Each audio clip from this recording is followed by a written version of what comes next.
So welcome back to Lucore Automotive Services. Today we are working on the Code 504 frame. Now I told you I had some special little things for the fuel system on this, and that's what I'm going to get into today.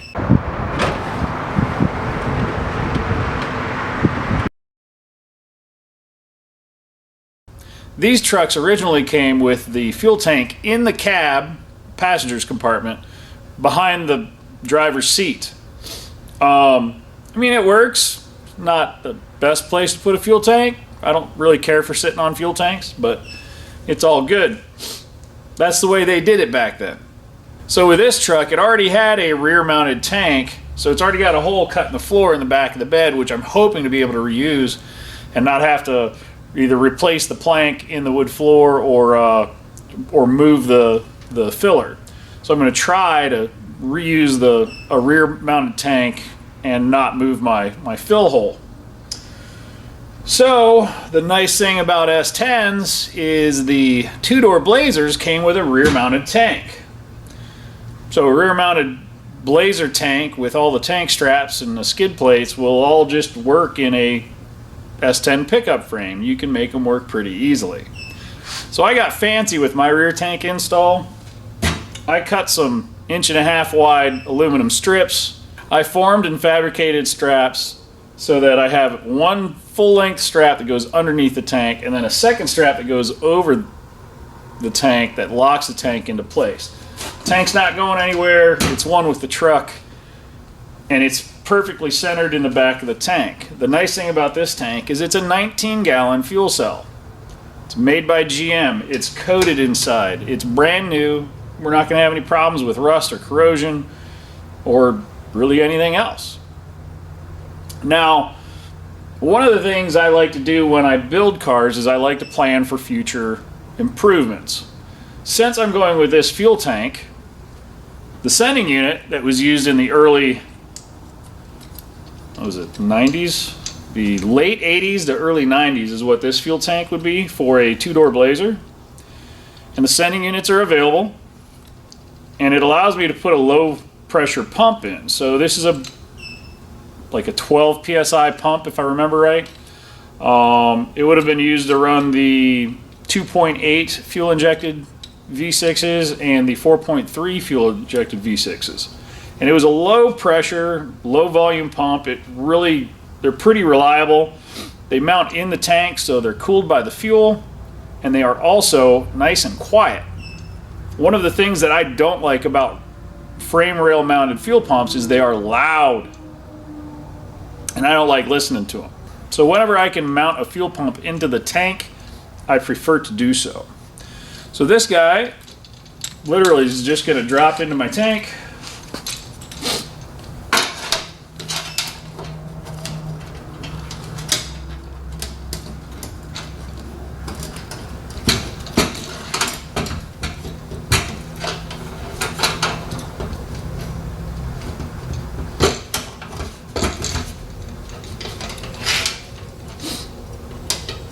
Get my seal on there right.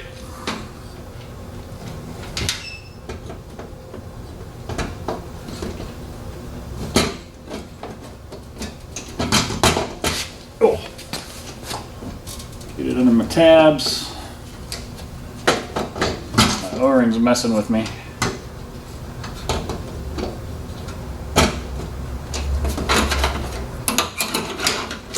Put my lock ring on. Probably should have done that first, but it's all right.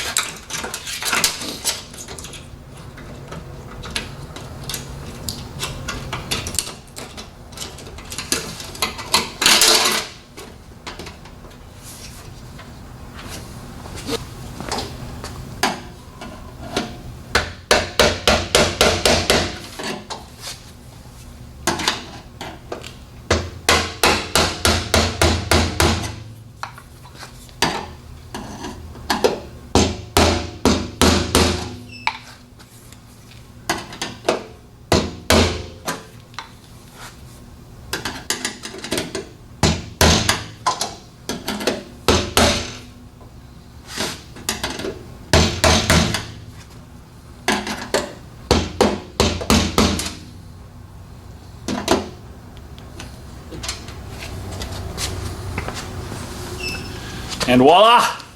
So there's one ground on this harness. It is the ground for both the sending unit and the fuel pump.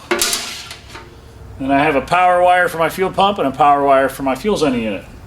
So I will make those work into a 2-pin harness that goes up to the front and connects into my body harness. And that's my fuel system. So once I get the bed mounted up here, I'll have to figure out a way to get my fuel fill mounted to my fuel fill on the tank, but I will address that when the time comes. So now I'm going to build some fuel lines and some brake lines, and yeah, then it's time to start figuring out how I'm going to get the cab back down onto this frame, trim the engine bay parts out that I need to trim on the doghouse, on the fender skirts and the radiator support, and then get my cab mounted up to this frame. My fuel lines, I decided to go with nylon lines. They'll hold up forever. They won't deteriorate with time. I'm running those into steel lines. That way if the fuel tank ever has to be serviced, we've got a flex point. Tank can be dropped down, it can be disconnected. Actually, it could be disconnected here or here. Disconnect our harness. I'm just gonna drill a hole in the frame to hold my connector. We'll run a 2-pin weather pack connector from the body harness and then a chassis ground. The chassis ground is just going to bolt into the cross member, but I am going to put a redundant ground from the cross member into the frame rails. Because I have undercoating on the frame and it's not a metal to metal contact, I need to make sure my grounds are redundant, make sure I have all good grounds throughout the frame. So I will be making redundant grounds from the engine to the chassis and also from the cab of the vehicle into the chassis as well. Basically, I'm moving along step by step. I still have a lot of little things to do, but I'm making headway. I'm taking a couple hours every day. I knock out 1 or 2 things on my list and I keep moving forward. Now, I currently have a set of S10 V8 swap headers on this engine and they fit. But I was sitting there looking at this thing the other day, and I don't like how close the front of my water pump pulley is to where my radiator is going to be. When I ordered this kit for this chassis conversion, the 4L60E transmission wasn't on the plan yet. That changed as we were going, and we were discussing with the customer, and I talked him into doing an overdrive transmission while we were doing this. So I had to modify my transmission cross member, which I did, and it was no big deal. I just trimmed it back a little bit, drilled a new hole, and we're good to go there. But I'm not happy with how far forward the engine is sitting. Now, Code 504 offers a setback kit for the V8 engines, and it'll bring the engine back a little bit more than 3 inches, and it puts the back of the engine about 1.5 inches from the firewall. So for a super clean look in the vehicle, it's the right way to go. Also, when I ordered this vehicle, I was assuming I was going to still run a mechanical fuel pump. I've since decided to run an in-tank fuel pump, so doing the setback isn't a big deal. If you're running your mechanical fuel pump, you won't be able to do the engine setback because the fuel pump will hit the vehicle's cross member. That being said, I highly recommend going with an electronic fuel pump, eliminating your mechanical fuel pump, and setting your engine back with the setback plates, because it'll be easier to make everything fit in the engine bay, and it'll be a cleaner look when you pop the hood. The other bonus of using the engine mount setback kit is that when that engine moves back a couple of inches, I think I'm going to be able to use the original headers I had on this vehicle in the old frame. They're nice and tight to the sides. It'll keep my good look as far as everything being tight and tidy. Instead of having the headers from the S10 V8 swap that have 2 tubes that sweep out really wide and go back in, and I think those are going to be in the way for my steering geometry. So once I have the setback plates installed, I think my headers are going to flow better, which will allow my steering shaft to flow better, and it'll all just work out better in the long run. Now, I did notice the other day we had something assembled incorrectly on this truck. When I bought the donor truck, it already had new upper and lower control arms and suspension components and blah blah blah blah. It had a whole bunch of stuff up front. Well, the calipers were installed upside down, so we fixed that right off the bat. But I kept looking at this truck while it was sitting on the rack, and I'm like, man, something does not look right about the front suspension. Something's not quite right. And I finally figured out what it was the other day. I was putting my coil springs into the front of this thing, which is a chore, by the way, without any weight on it. But I managed. And I was looking at the upper control arms, and I realized the upper control arms were installed on the wrong sides of the car. Now what that does is it gives you a dramatic caster and a whole bunch of weird camber, because the upper ball joint is moved really far back and inward when the control arms are installed on the wrong sides. So before I popped my coil springs in, I ended up switching my upper control arms from side to side so that they were on the correct spots. Now, so when you go to install your upper control arms on these, there's actually a hole on the front side of the control arm that on the newer vehicles would be for your ABS wheel speed sensor. If you have an older vehicle, it may not have that hole. There is an indent for the bump stop for the upper control arm when it goes all the way down, and that indent goes to the forward side. If you have them on wrong, it's not going to steer real well, and it will not be alignable. So, glad I caught that before I had the truck all put together, but that's what happens when you don't take the stuff apart. I did check it against another vehicle I had sitting out on the lot. I'm like, oh yeah, I finally figured out why this thing looked so funny sitting on the rack. So right here you can see the big sweep out on the header tubes, and I don't really care for that. But when I get this engine set back 2 inches, I'm pretty sure the stainless steel headers that came on this thing that I installed previously, I'm pretty sure those are going to work out just fine, because my clearance issue was right here on this hub and on the control arm on the other side. So I think we'll be good to go with the other headers, which that's exciting. Another byproduct of me being able to slide this engine back is my drive shaft from the old chassis was 2 inches too short to put into this vehicle with this transmission. And I think if I'm able to slide the engine back, I can position it where I need it to be, so I may not have to spend any money to modify the drive shaft. So that's a win, saves me some money. So the motor mount relocation kit's a couple days out. I just ordered it from Code 504. I should have it in a couple days. In the meantime, I have other things to do on this. I need to still run my brake lines, which is what I'm going to do today. I'm using the steel brake line and forming my lines by hand. I don't personally care for the copper nickel brake lines. I don't feel my brake line flares. I don't feel that they come out as good as I get with the steel lines. So I'm choosing to do steel lines. You guys can do whatever you want.